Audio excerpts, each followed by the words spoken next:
Moving on, the Mavericks, man. What's going on with these Mavs, Juwan? They was at the 4th seed when they traded for Kyrie, and now they've taken a precipitous fall. And now they currently are they out of the play-in? You let me know. They won last night. So where did that play? I believe they still out. They before that they lost like 4 games in a row, and they need teams to lose like either go like one of their last 2 or one of the last 3 and they gotta either win out for them to. So the scenario is the odds. I'm not a math major, but it ain't looking good. But, well, you are a college graduate, but you know what I'm saying? They got like a less than 2% chance to make it, I heard. Or that could be some people just he's getting them analytics. But with the Mavericks, it's kind of disappointing because I heard they fell from the 4th seed all the way down to 11th. Yeah.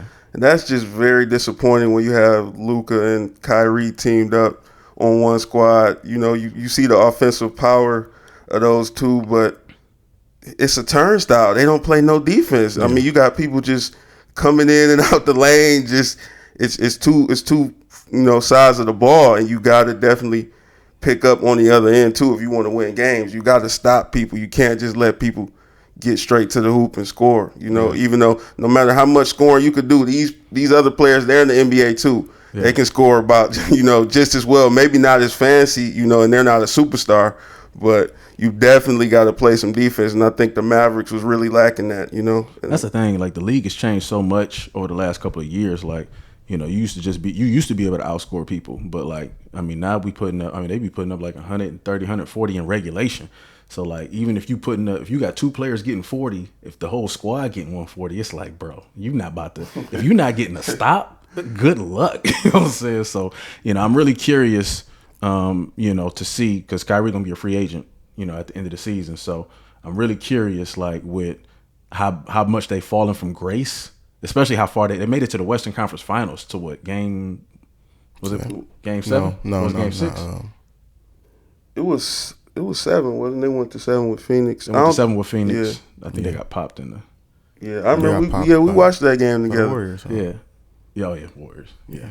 So they went so far last year, and I mean they looked good for the majority of the season, and then like the last 20 games to fall from being in the top half of the playoffs to not even in the play-in is crazy.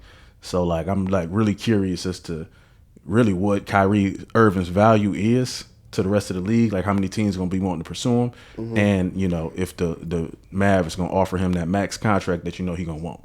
I'm not blaming Kyrie though. I feel like part of it is Jason Kidd. Like, I'm seeing the reports. I ain't in the locker room or nothing. I ain't know, but I'm seeing the reports. People saying he ain't doing good. He ain't getting them in line. He not leading. He not doing. I don't know what the hell the head coach supposed to do.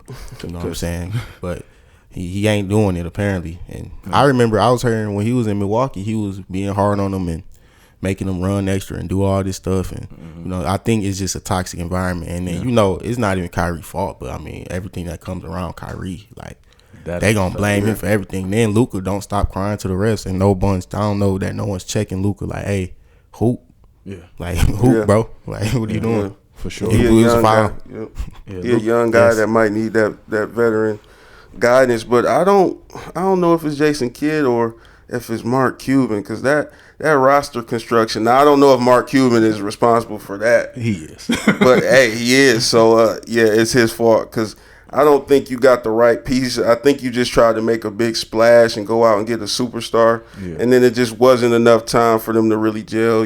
Because they're both ball dominant players, kind of like the Russ and LeBron thing.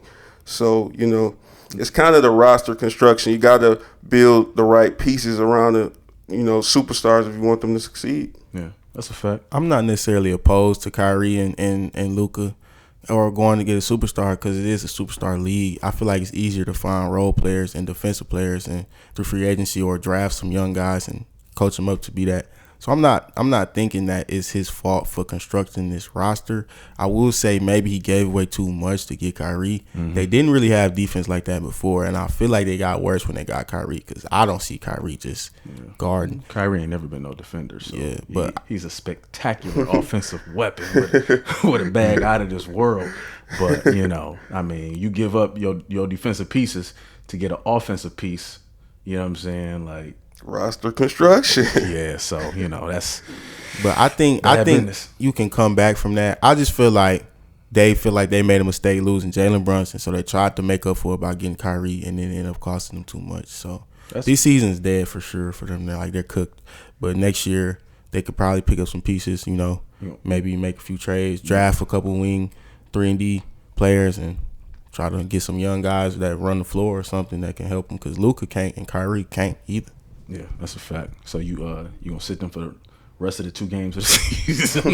You gonna shut them down? Man, sit y'all ass down, man. Y'all ain't going nowhere. Win. Yeah, we got the victory. Bring in a symphony. Playing some tunes, cause when you lose, we got the victory. We got the victory. Victory. Ain't taking no losses, straight up we bosses. We got the victory. Yeah, victory.